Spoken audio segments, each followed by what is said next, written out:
Pada hari ini kita akan membahas topik yang sangat penting dan relevan, penyesalan terhadap pembentukan Perserikatan Bangsa-Bangsa atau kita sebut sebagai PBB.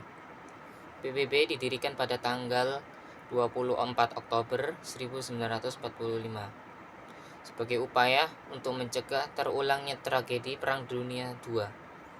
Namun, meskipun niat baik di balik pembentukannya, banyak yang merasa bahwa PBB telah gagal dalam mencapai tujuan utamanya. Mari kita eksplorisasi argumen-argumen yang mendukung pandangan ini dengan lebih mendalam. Pertama, argumen pro PBB. Peran dalam menjaga perdamaian. PBB telah berperan penting dalam menjaga perdamaian dunia. Melalui misi pemeliharaan perdamaian, PBB telah dikerahkan ke berbagai negara konflik seperti Kongo, Liberia, dan Sudan Selatan. Misi ini bertujuan untuk melindungi warga sipil dan membantu negara-negara tersebut dalam proses rekonsiliasi. Contoh nyata adalah misi PBB di Timur Timur pada tahun 1999, di mana PBB berhasil membantu negara tersebut meraih kemerdekaan dari Indonesia setelah referendum yang damai.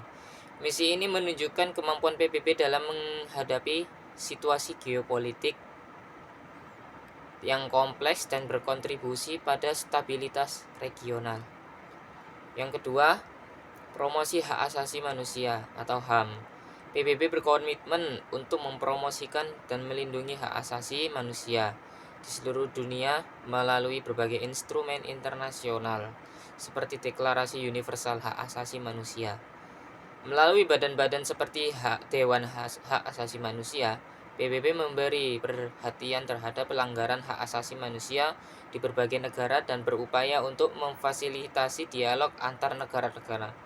Contoh yang menonjol adalah peran PBB dalam mengatasi genosida di Rwanda dan Bosnia, di mana organisasi ini berperan dalam menggalang dukungan internasional untuk menghentikan kekerasan dan membantu korban.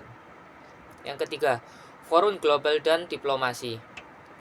PBB menyediakan platform bagi negara-negara yang berdialog dan menyelesaikan perselisihan secara damai. Dalam dunia yang semakin terhubung ini, diplomasi multilateral menjadi sangat penting. Contohnya adalah pertemuan-pertemuan tahunan Majelis Umum PBB. Contohnya, di mana pemimpin dunia dapat menyampaikan pandangan mereka dan mencari solusi bersama untuk tantangan global seperti perubahan iklim dan terorisme. Selain itu, PBB juga berperan penting dalam mengkoordinasi respon internasional. Selain itu, PBB juga berperan dalam mengkoordinasi terhadap bencana alam dan epidemi seperti COVID-19 dengan menyediakan platform untuk negara-negara berbagai informasi dan sumber daya. Untuk argumen PBB tentang kontra, yaitu yang pertama, keterbatasan efektivitas. Meskipun PBB memiliki banyak misi pemeliharaan perdamaian, banyak kritik menyatakan bahwa organisasi ini tidak selalu efektif dalam menangani konflik besar. Contoh yang paling mencolok adalah ketidakmampuan PBB untuk menyelesaikan konflik Israel-Palestina. Resolusi-resolusi yang dikeluarkan seringkali terhalang oleh veto dari anggota Dewan Keamanan seperti Amerika dan Rusia. Hal ini menciptakan kesan PBB lebih banyak berbicara daripada bertindak.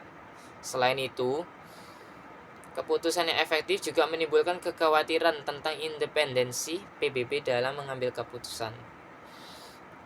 Yang kedua adalah isu politik. Isu politik dan skandal internal, sejumlah skandal telah mengguncang reputasi PBB, termasuk laporan-laporan tentang korupsi dalam program-program bantuan dan pelanggaran oleh pasukan menjaga perdamaian. Kasus-kasus seperti skandal Oil for Food di Irak menunjukkan bahwa ada masalah serius dalam transparansi dan akuntabilitas di dalam organisasi ini. Korupsi ini tidak hanya merusak reputasi PBB, tetapi juga mengurangi kepercayaan publik terhadap kemampuan organisasi ini untuk mengelola sumber daya dengan efektif. Yang ketiga, Ketidakadilan struktur PBB, keamanan PBB seringkali dianggap tidak adil. 5 negara anggota tetap yaitu Amerika Serikat, Inggris, Prancis, Rusia, dan Cina memiliki hak veto yang memungkinkan mereka untuk menghentikan setiap resolusi yang tidak sesuai dengan kepentingan mereka.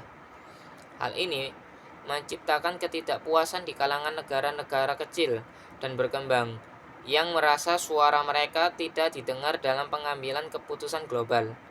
Ketergantungan dalam negara-negara besar untuk mendapatkan keputusan juga menimbulkan kekhawatiran tentang demokrasi dalam pengambilan keputusan di PBB.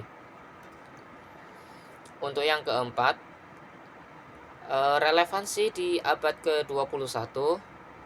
Di era globalisasi saat ini, tantangan baru muncul seperti perubahan iklim, migrasi massal, dan terorisme internasional. Banyak orang berpendapat bahwa struktur dan mekanisme PBB tidak cukup responsif terhadap tantangan ini. Dengan demikian, dengan kemajuan teknologi, informasi dan komunikasi, masyarakat sipil kini lebih terhubung dan menuntut transparansi serta akuntabilitas dari lembaga-lembaga internasional. PBB harus dapat menyesuaikan diri dengan perubahan-perubahan ini untuk tetap relevan dan efektif dalam menjawab kebutuhan global yang semakin kompleks. Penutup.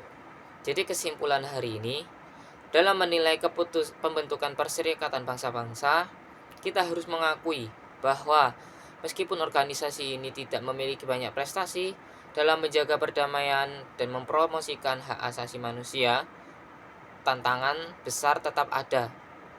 Keterbatasan efektivitas dalam menangani konflik besar, isu korupsi internal, serta ketidakadilan struktural dalam pengambilan keputusan menjadi alasan yang kuat untuk menyesali pembentukannya.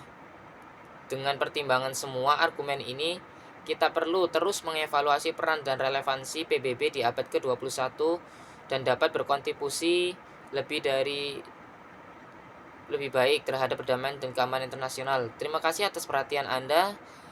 Dengan struktur ini, Anda dapat menyampaikan argumen secara komprehensif dan berbobot mengenai penyesalan terhadap pembentukan PBB dalam waktu 7 menit.